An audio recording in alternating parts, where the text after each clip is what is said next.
What is up, members of my collector corps? It is I, Super Mariozilla, or you could call me Vinny, and today we will be taking a look at the S.H.Figuarts Krillin Battle Clothes.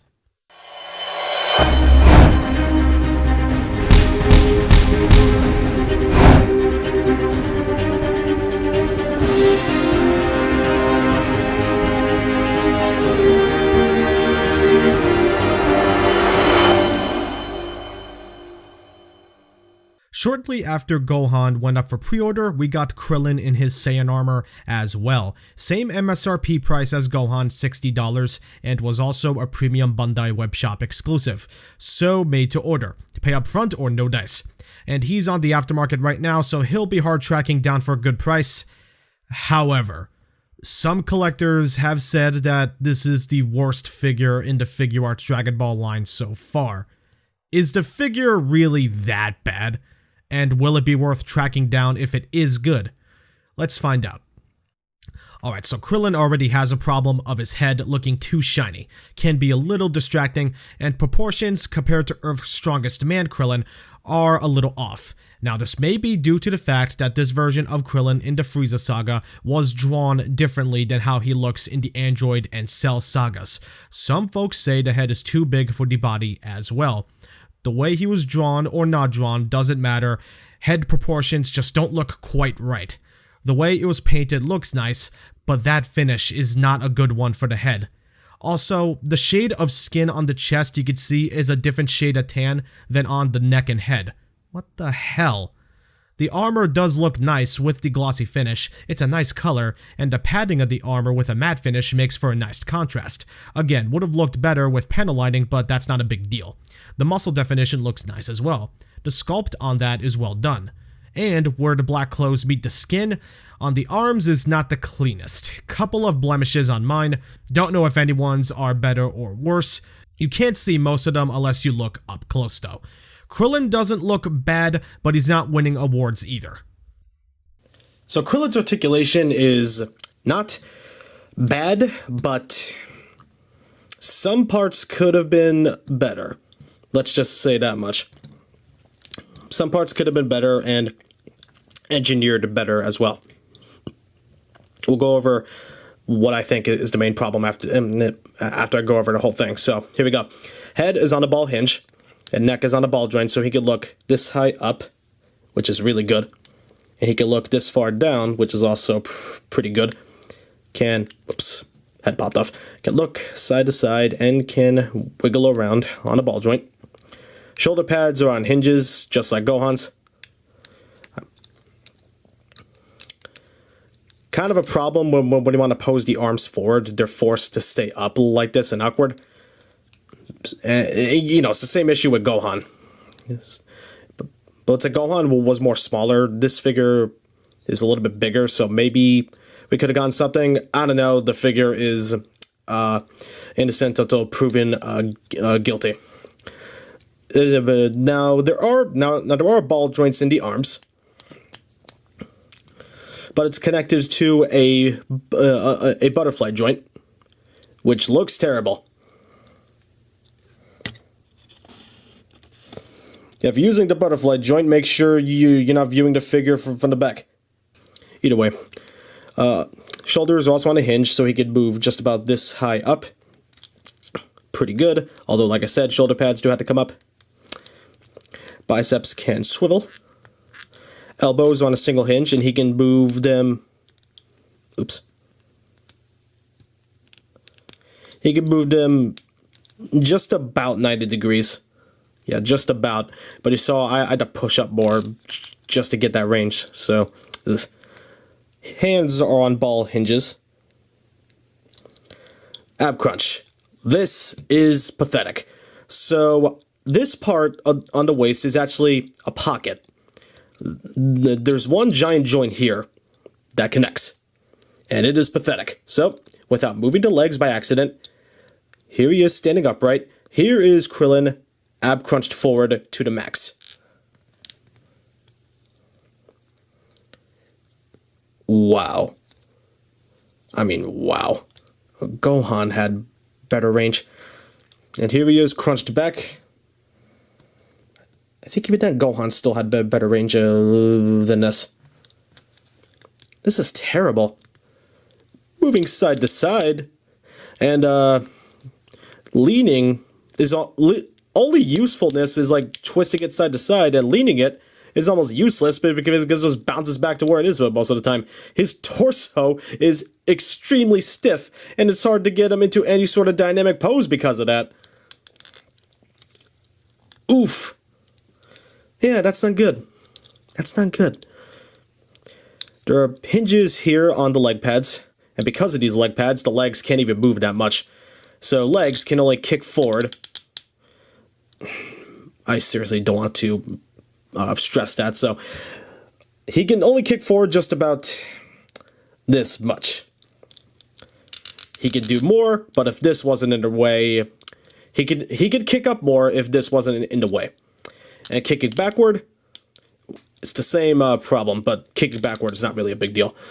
And he can obviously get a bit of the splits, although not by much. I mean, he could spread his legs like pretty wide. It's not complete splits, but for the most part of this. So yeah, it's articulation is useful in that. Thighs can swivel. Knees are on a double hinge and can bend just about this much. Ankles are also kind of abysmal. They're on ball hinges, so he can kick his legs backward just about this much, but almost virtually nothing upwards, and if I try to force it, I'm afraid I'm going to break it. So it's the same problem as Kid Gohan. Can't really lean him forward or anything. And ankle rocker movement, I think, is worse than Gohan's. Maybe I'm going crazy. I'll have to compare the two later, but it looks worse than Gohan's. I'm not going to force it. I'm afraid to. And toes are on a hinge, and they use the worst toe hinge design possible. Why? Why? That gives the figures a hard time standing on at least one toe when putting them in a dynamic pose. Don't design toe hinges like that. That's terrible. Jeez. And I may as well talk about this now. His one accessory. I will cover the rest of the accessories in the next segment, like I always do, but I will talk about this in the articulation segment, since it relates to it. This alternate chest pad piece shortens it, so the butterfly joint can move more far forward. Now, the butterfly joint, I should have said this before, is excellent. Like when you're viewing it on the front, just don't view it on the back. Awful. So, yeah. They can move really far. So Krillin's articulation is alright. However, crucial points like the ankles and the waist don't do much. So you'll have a hard time getting Krillin in some poses that you may want him in, and his biggest problem, even when in neutral stance,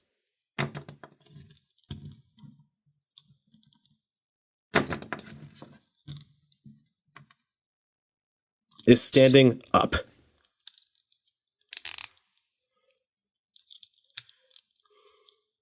I can usually get my Figuarts figures to stand on the first try. I'm not sure if it's because Krillin is top heavy or if it's the ankle joints not doing what they're frickin' supposed to. Come on. Bruh. Are we good? Okay. Okay.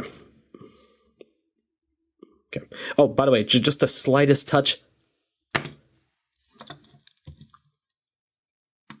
Let me try blowing on him. I didn't even have to. Let me try again. Oh my goodness. Wait a minute. You know what? He's right here. Can you fall over after being blown? Let's see.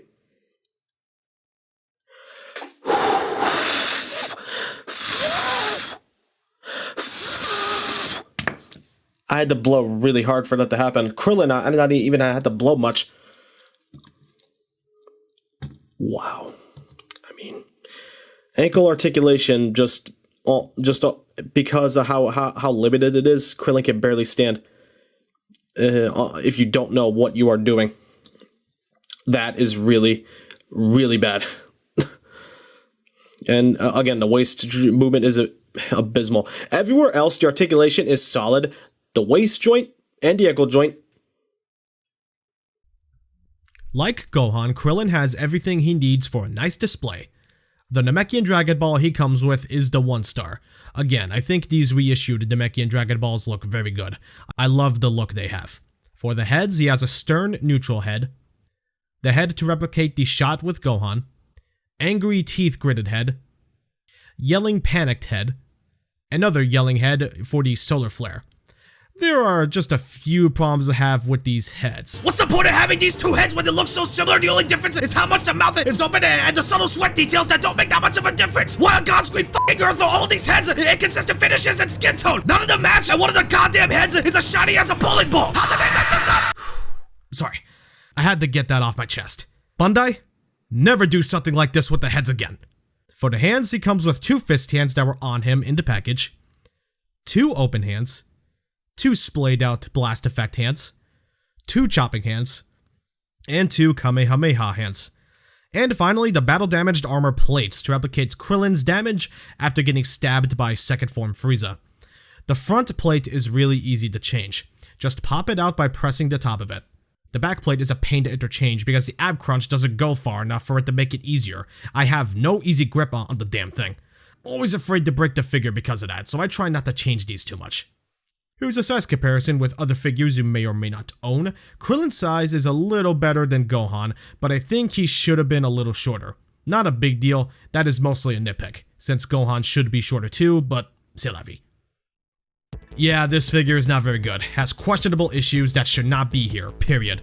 Don't hunt this figure down unless you are a completionist of the line, it's not worth the effort to find. MSRP was $60, it's already not worth it, and since he's in the aftermarket almost $120, it's absolutely not worth it. Lackluster articulation, questionable proportions, and the weird issues with the heads? Unacceptable. No. Just no. This figure has earned a 4 out of 10. Don't buy this. End of story. I'll see you next time.